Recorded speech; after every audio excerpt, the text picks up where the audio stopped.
নমস্কার বন্ধুরা, মৌয়ের সাথে রান্নাবান্নাতে সবাইকে স্বাগত। আশা করি সকলে ভালো আছেন। কষা মাংসের একই রকম ঝোল খেয়ে খেয়ে যদি বোর হয়ে গিয়ে থাকেন, তাহলে চিকেনের এই ডাল ঝোল বানিয়ে দেখুন। আর গরম ভাত হোক কিংবা রুটি, দারুণ খেতে লাগে। যারা পড়াশুনো বা কাজের সূত্রে বাড়ি থেকে দূরে মেস বা হোস্টেলে থাকেন, তারাও খুব সহজেই এই মুরগির ডাল ঝোল বানাতে পারবেন।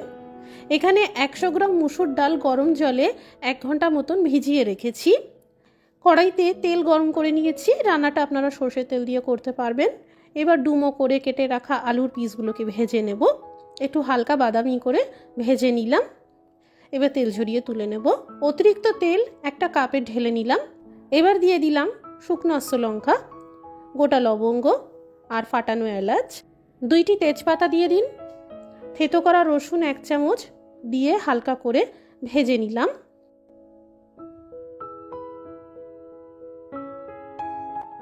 তিনটে বড় সাইজের পেঁয়াজ লম্বা করে কেটে নিয়েছি, দিয়ে দিলাম। পেঁয়াজ কুচি সামান্য সফট হওয়া পর্যন্ত ভেজে নিতে হবে। দিয়ে দিলাম চিকেনের পিসগুলো। এখানে আমি টোটাল আধা কেজি চিকেন নিয়েছি। আপনারা যদি 1 কেজি চিকেন দিয়ে করেন তাহলে পেঁয়াজের পরিমাণ বাড়াতে হবে।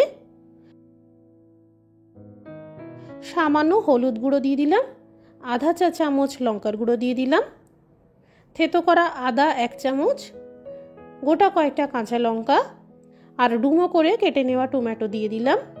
এবার এই সব উপকরণগুলো একসাথে বেশ 3 থেকে 4 মিনিট ধরে ভাজতে হবে। টমেটোর পিসগুলো জাস্ট সফট হওয়া পর্যন্ত ভেজে নিলেই হবে।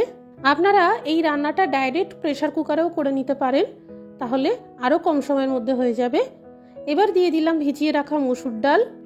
ভাজা আলুর পিসগুলো দিয়ে দিন। চিকেনের সাথে ভালো করে মিশিয়ে নিলাম। দিয়ে দিলাম 1.5 চা চামচ মতন জিরের গুঁড়ো। ভালো করে মিশিয়ে নিলাম। এই রান্নায় ধনের গুঁড়োর ব্যবহার হয় না।